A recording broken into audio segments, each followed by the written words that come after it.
First, the Africa Union has just elected a new chair. The African Union, you will know, is the organization in Africa that brings together the heads of the 54 states on a regular basis and does the economic planning for the continent.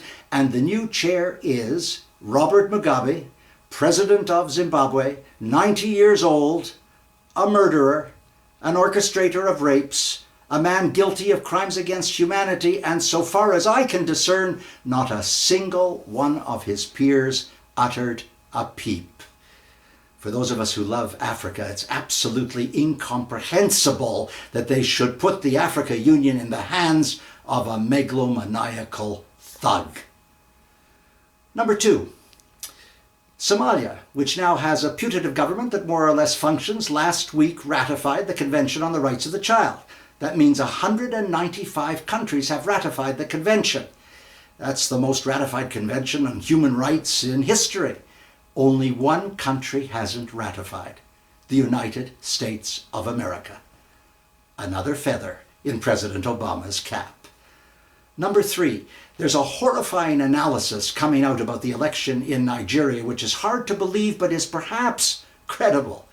The President Goodluck Jonathan, who's been under such attack for refusing to deal with Boko Haram adequately, may have a double motive.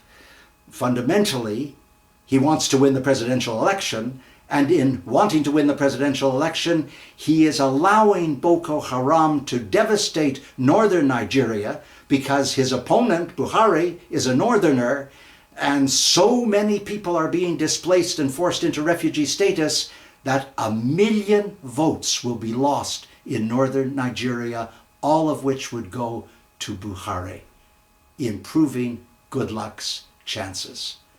That's bizarre, and it is beyond belief. And yet, the cynicism with which it's invested may actually be valid. And finally, as is becoming true of all my commentaries, I end with Saudi Arabia. Saudi Arabia has gone to the International Olympics Committee and suggested that they, in conjunction with Bahrain, be the hosts for the next Olympics. Their rationale is that Bahrain will handle the women athletes and Saudi Arabia will host the male athletes. What a country. Isn't it time they were kicked off the board of UN Women? That was last week. I'm Stephen Lewis.